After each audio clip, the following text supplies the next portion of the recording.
Welcome to a new episode of the Plantex podcast series. Today, our color specialist Matthew Standen and our technical director Daniel Tomei gives us a general overview of anthocyanins and answers some of the most asked questions about this topic. Anthocyanins, what are they exactly?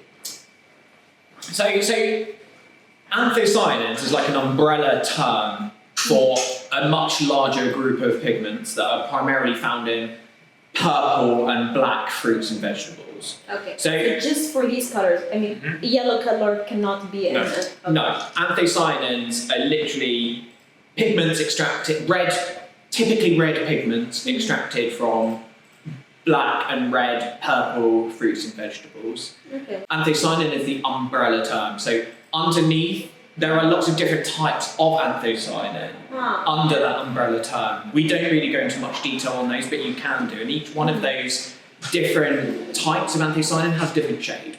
Okay. So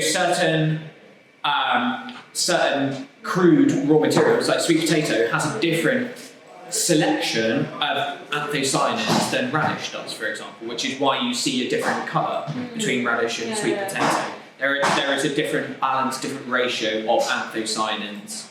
Okay. So they're made of fruits. Yeah, vegetables. Or vegetables.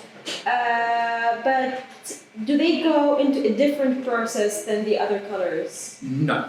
The same? Yeah. So all of our colours are extracted in one of two or three ways. They're either solvent extracted, so something solvent extracted would be your paprika oleoresin, your lutein oleoresin, things like that. Spinach oleoresin uses solvents and is selectively extracted that way. Colours like anthocyanins are... They're all water soluble, so they're never oil based. They're always water soluble. And they cannot be made into olive. You can, yeah. So there's a process in which you can turn a water soluble product into an oil soluble product. We do that process. How do you do that? Yeah, so we do it through some of our milling processing. Okay. So it's to do with particle size reduction, and basically we're then suspending that pigment in an oil matrix. Okay. So can you explain why they change those colors? So basically anthocyanins are...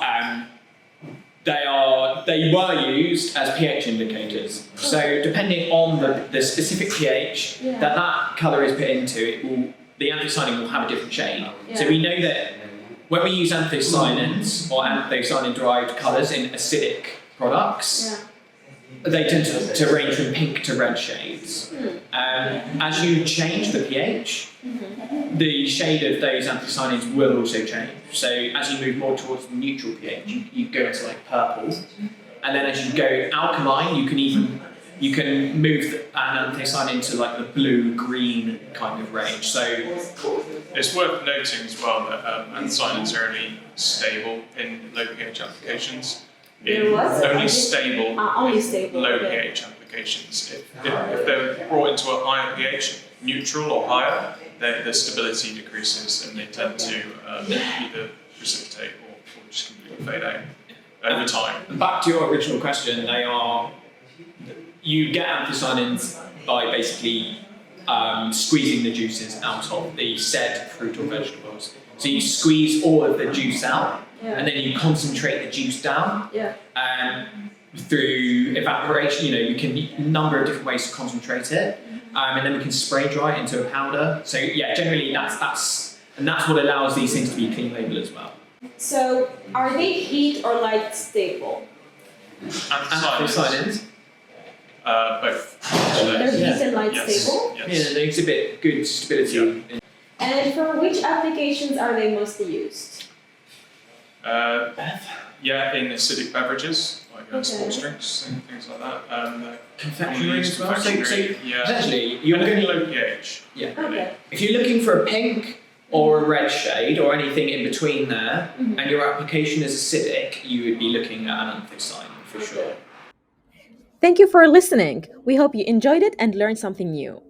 To know more about the products we offer, visit our website www.plantex.com and follow our LinkedIn page Plantex Ingredients.